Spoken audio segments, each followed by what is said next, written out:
Quelle est la différence entre ce genou et ce genou? C'est ce que nous allons voir dans cette vidéo. Donc aujourd'hui, nous allons bien sûr parler de l'arthrose. Vous avez ici les 4 grands signes que vous devez connaître sur l'arthrose: le pincement articulaire, les ostéophytes, les géodes et l'ostéocondensation.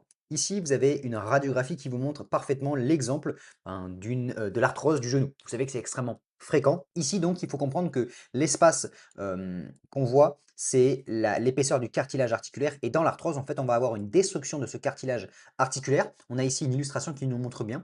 Normalement, on a du cartilage ici qu'on ne voit pas vraiment en radiographie, mais qui correspond à un espèce de petit coussin qui va pouvoir venir faire amortisseur entre les deux os au niveau de l'articulation.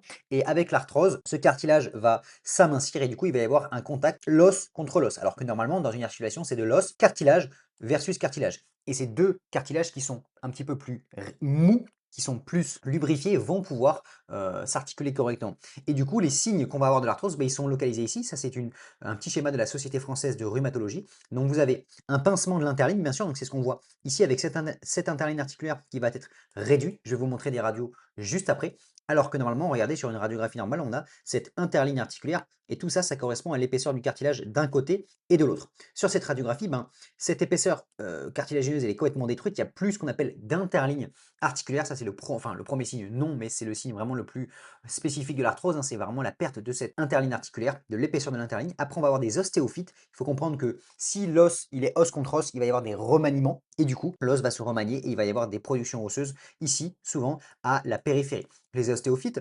Ensuite, vous allez avoir ce qu'on appelle des géodes. Vu qu'il va y avoir des micro-traumatismes ici, vous allez avoir du liquide articulaire qui va rentrer ici dans l'os secondral et du coup, il va y avoir des formations de poches liquidiennes dans l'os qu'on appelle des géodes. Et on peut avoir aussi de l'ostéocondensation ici de cet os-là qui va se renforcer un petit peu. Et voilà, donc ça, c'est les 4 signes de l'arthrose que je vous résume ici avec l'acronyme POGO. C'est assez connu, POGO, pincement articulaire, ostéophyte, géode et ostéocondensation. Quelques exemples, donc ici on a le schéma, ici on a un exemple où vous avez ici dans le versant latéral une arthrose mais pas énorme, par contre dans le versant médial on a une perte complète de l'interligne articulaire, des ostéophytes. Ici on voit un petit peu d'ostéocondensation, on voit de l'autre côté, ici l'épaisseur est plutôt correcte, ici épaisseur complètement interligne articulaire complètement